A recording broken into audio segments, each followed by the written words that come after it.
E aí pessoal, Prédio 11 começando, hoje o papo sobre games e ilustração, com o ilustrador Eduardo Miller, que tá jogando aqui o Cat Mario e parece que não tá muito feliz, né Eduardo? Inferno. Começando o Prédio 11.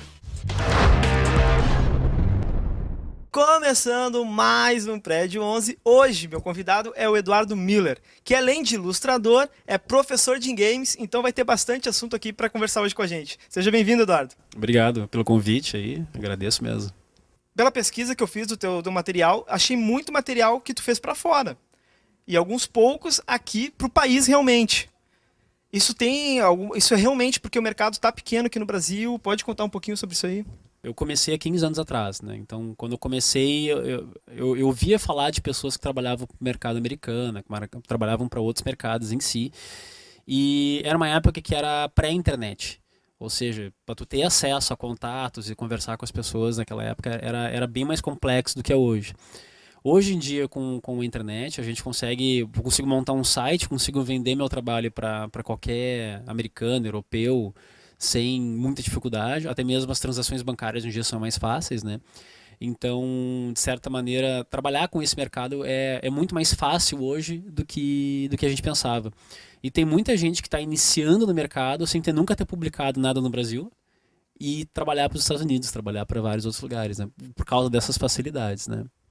Porém, tem um trabalho aqui que tu fez no Brasil que eu sei que deve ter sido especial para ti. Que foi o que tu fez pro Internacional, né? Tu é torcedor do Colorado, na verdade. Sim, sim. Como é que foi pra ti fazer? Como é que foi o convite e pra ti a Eu oportunidade de fazer? eu já tinha trabalhado fazendo capas para várias bandas. Eu trabalhei com Papas da Língua, trabalhei com Nenhum de Nós, trabalhei com Matanza, que é uma banda já mais nacional, né? Eu fiz vários produtos assim. E na época, quando a banda estava recém surgindo, eles tinham me convidado assim para fazer a produção do material gráfico, né? E também não tinha nem o nome da banda. Eu ajudei até mesmo a participar com nomes, com ideias. E a gente acabou vendo a Cataca Colorado era um nome bacana, assim, bem sonoro. E desde então até agora eu fiz 3 capas, são 5 álbuns agora. Então eu fiz 3, na verdade, dessas capas. Algumas com histórias até engraçadas, assim. A primeira que a gente fez, a primeira capa que a gente fez da Cataca Colorado, e a gente fez em 2006, antes de ganhar Libertadores, de ganhar qualquer outro título.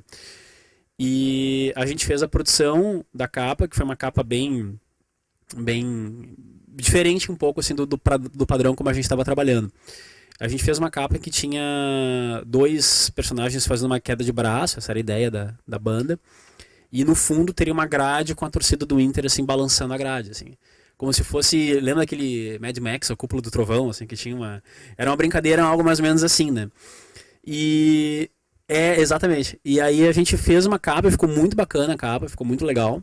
Já estava tudo pronto e eu me lembro que a gente ia lançar essa capa, entregar isso pra gráfica numa segunda-feira.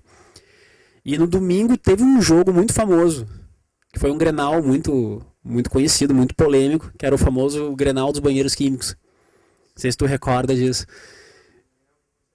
E a capa já estava aprovada, já estava certo que a gente ia lançar. Só que tinha um detalhe, não é que ela fosse violenta, mas ela tinha um conteúdo que lembrava a violência, uma torcida balançando, sabe? E eu botei uns maus elementos assim nas imagens, assim, brincando, né?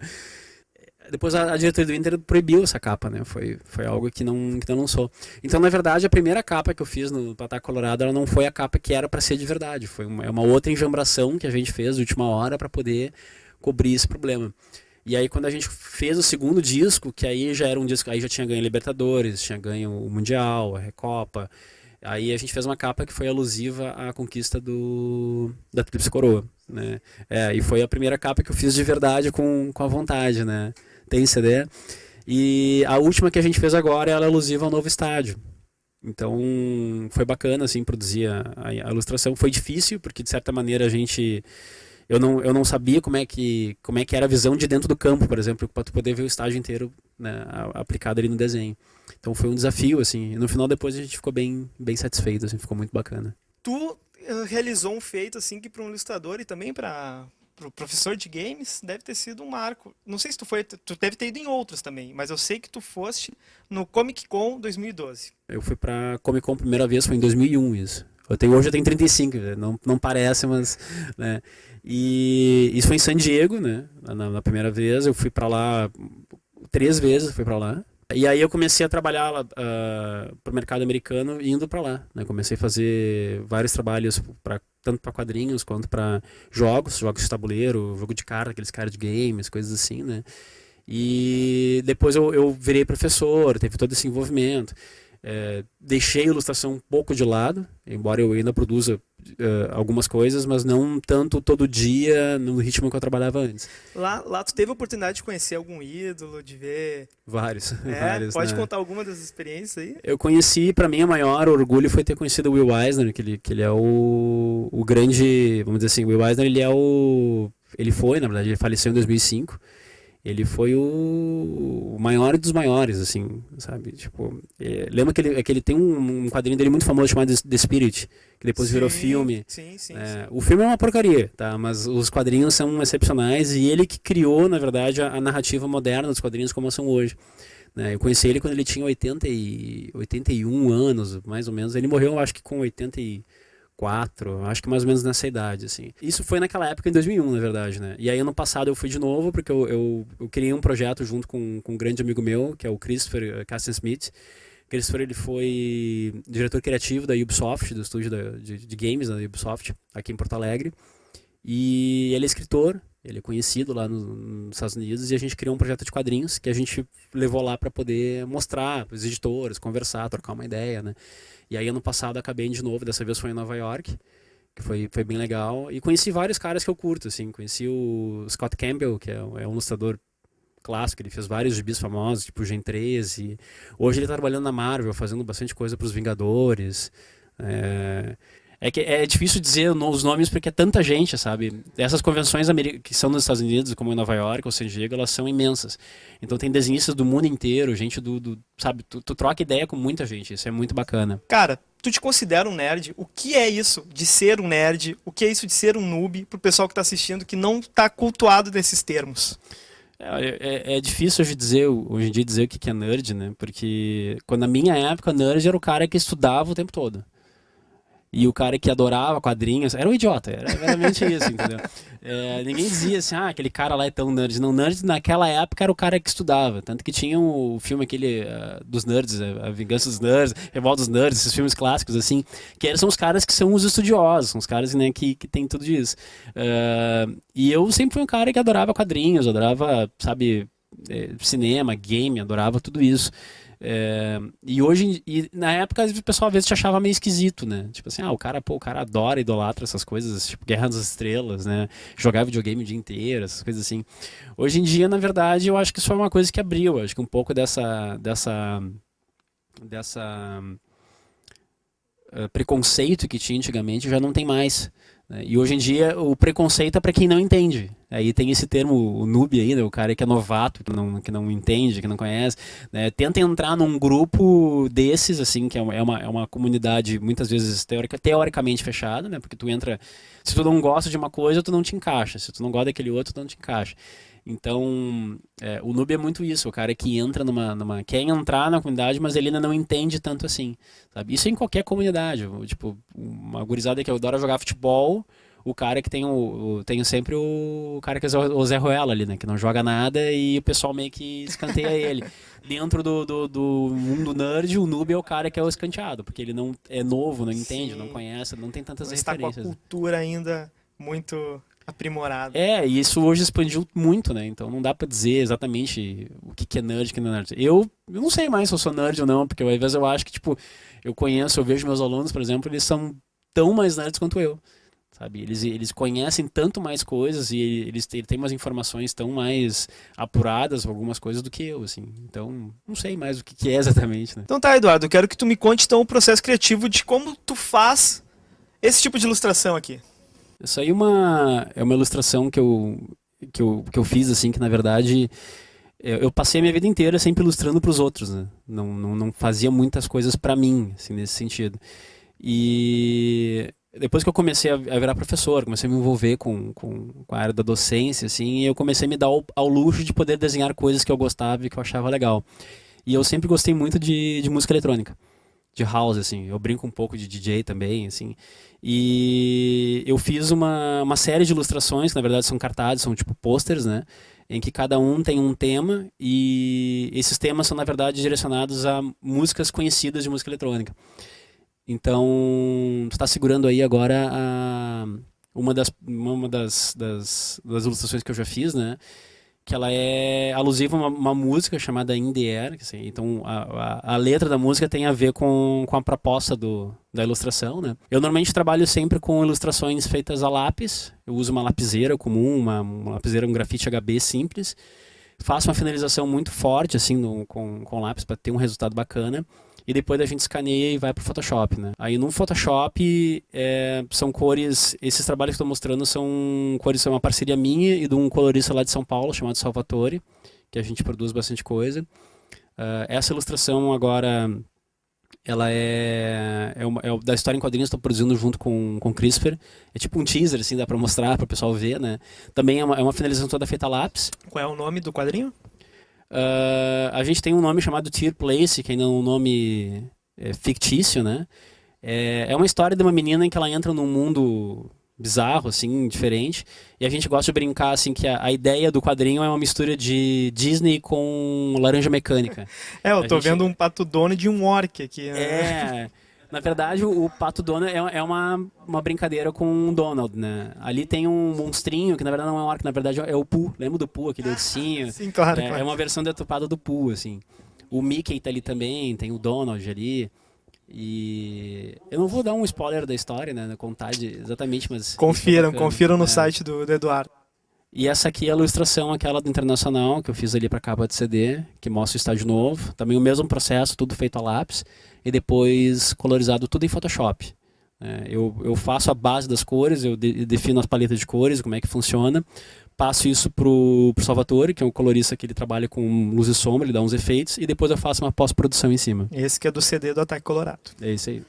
Então tá, Eduardo, obrigado. Estamos chegando no intervalo. Daqui a pouquinho continuamos o nosso papo aqui. Mas antes, a dica de leitura dessa semana vai ser uma dica que eu acho que o Eduardo vai gostar também, vai uma dica pro Eduardo também, que é o livro De Belém a Yokohama. Ele foi escrito pelo próprio Fernando Carvalho, ex-presidente do Esporte Clube Internacional, e conta a jornada de quando ele assumiu o clube, que estava quase sendo rebaixado, até levá-lo à grande vitória em Yokohama sobre o Barcelona. Uma leitura muito legal, é bem gostoso de ler, tu lê rapidinho, em um dia dá para ler todinho. E fica aí a dica para os colorados, que é bem bacana. Então é isso. Vamos ao intervalo. Daqui a pouquinho mais Eduardo Miller.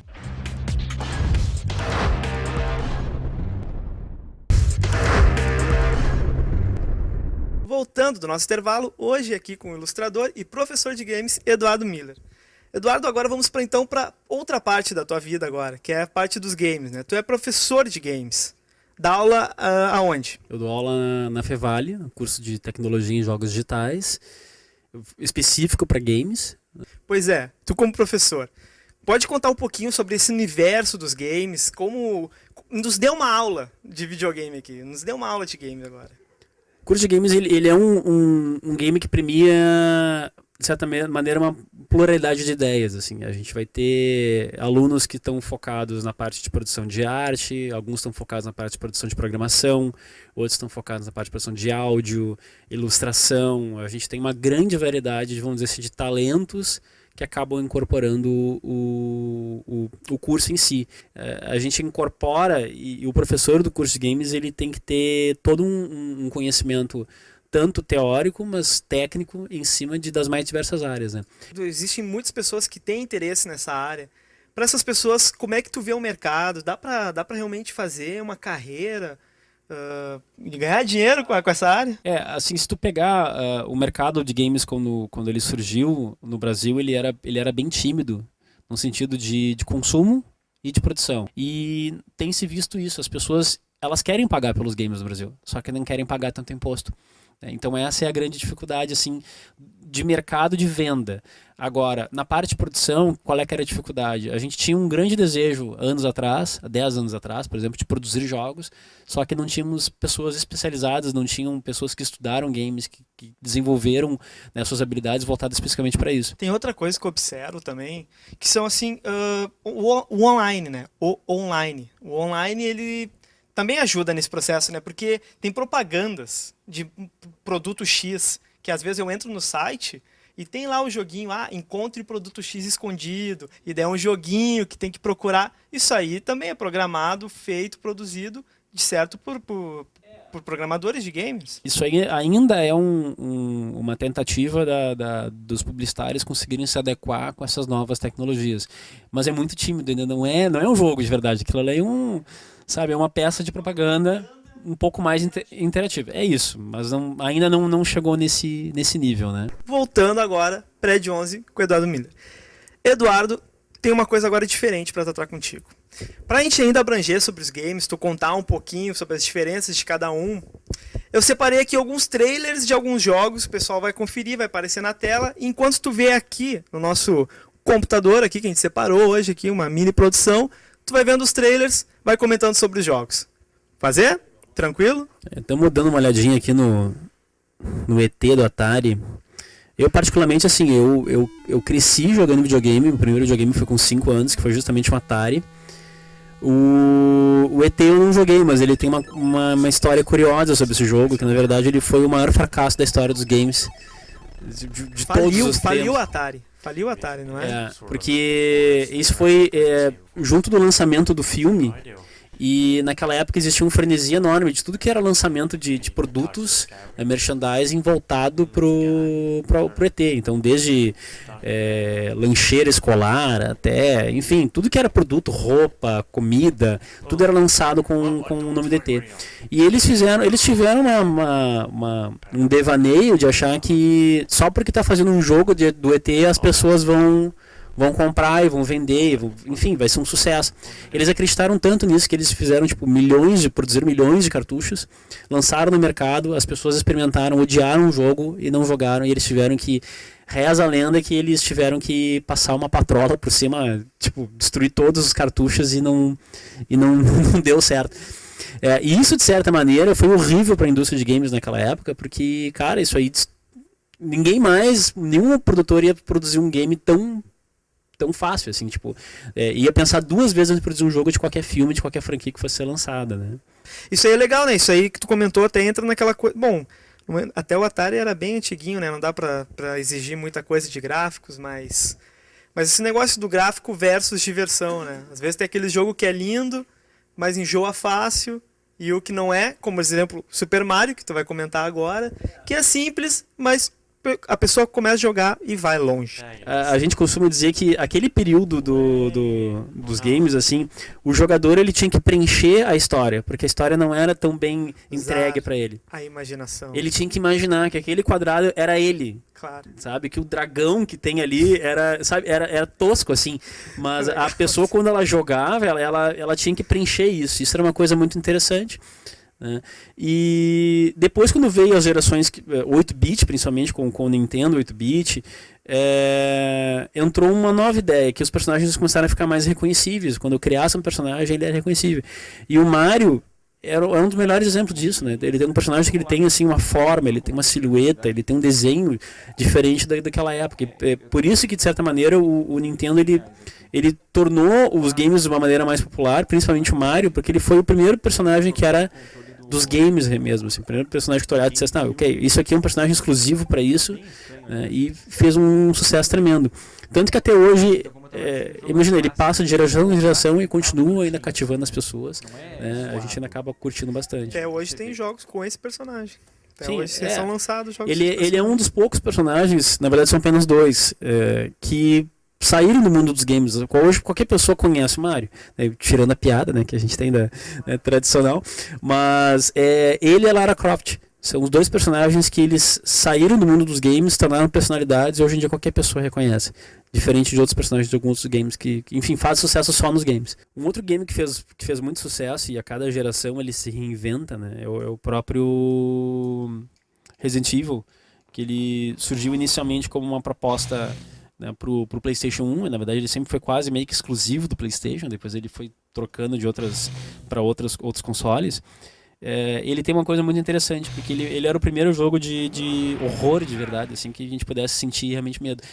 E o interessante do game era assim, porque ele trabalhava muito com uma câmera que ela era fixa, né? Então tu ia jogando dentro do jogo e tu não podia controlar a câmera. Quando tu joga outros jogos tradicionais, como o próprio Mario, como a gente tinha comentado, tu caminha, a câmera te acompanha, ela vai andando contigo e tu consegue ter um panorama de tudo que está acontecendo. Essa ideia de uma câmera que uma hora ela é plongé, outra hora é contra-plongé, uma hora a câmera está no ombro do personagem, uma hora ela está lá longe, assim, faz com que o jogador tenha uma sensação de que ele não controla 100% o universo onde ele está inserido, aquele ambiente que ele está lá dentro.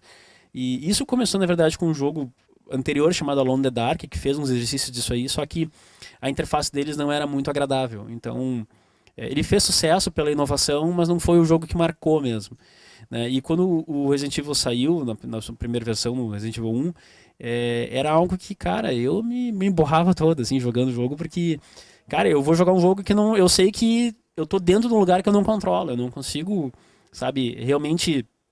Era a sensação de estar vendo um filme de terror mesmo. É como se o diretor do game fosse o diretor de um filme de terror e ele tá colocando a câmera onde ele quer pra dar o suspense no momento que ele quer, sabe? E tu te fica meio refém disso. Mas é uma excelente franquia, eu gosto muito. E hoje em dia esse negócio de zumbi tá mais do que na moda, né? E Resident Evil foi um dos principais responsáveis por isso, né?